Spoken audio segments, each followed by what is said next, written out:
Hello, আসসালামু আলাইকুম। দুপুরের রান্নাবান্না নিয়ে চলে আসলাম। আজ রান্না করব কাঁকরোল দিয়ে আলু দিয়ে মাছ আর ঢেঁড়স ভাজি। চলেন রেসিপি শেয়ার। এখন দিয়ে দেব মাছটাকে।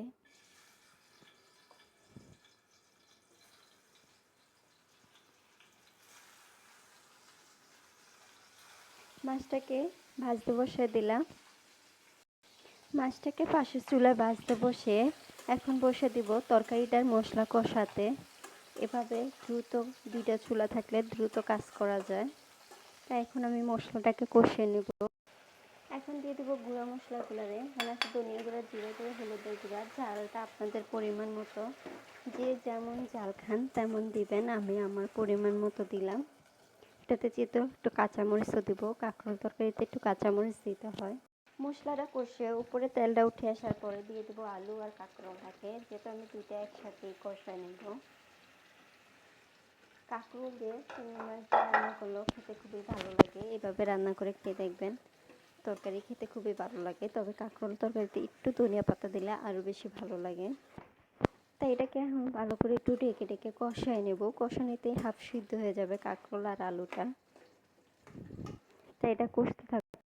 এখন এটাতে দিয়ে দেব ঝোল। একটু গরম পানি দিলে ভালো হয়। গরম পানি দিলে আপনার তরকারির টেস্ট ভালো থাকে, মানে যেমন রান্না করেন তেমনই থাকে। তাই আমি গরম পানি দিলাম। ঝোলটা আপনাদের পরিমাণ মতো দিয়ে এটাকে ঢেকে দিবেন। আমি মাছটাও দিয়ে দিব।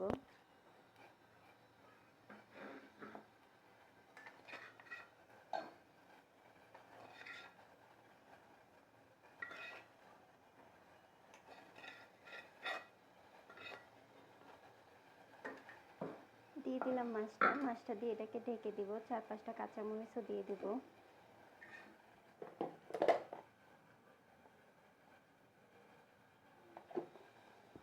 আপনার ইচ্ছা করলে কাঁচা মাছটাকে কেটে দিতে পারেন, আমি কেটে দিব না, আমি আস্তা দিয়ে দিলাম।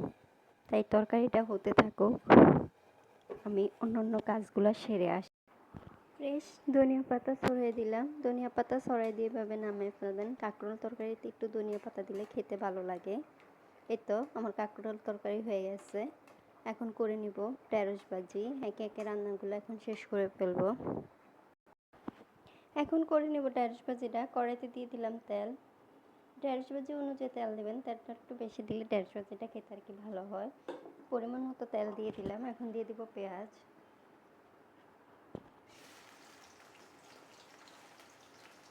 পেঁয়াজটা দিয়ে বেশিক্ষণ করব না, একটু পেঁয়াজটা একটু হালকা লালচে করে নেব। একটু লালচে লালচে করে নিলে দেখতেও ভালো লাগে, খেতেও ভালো লাগে। এটাতে একে একে দিয়ে দেব লবণ,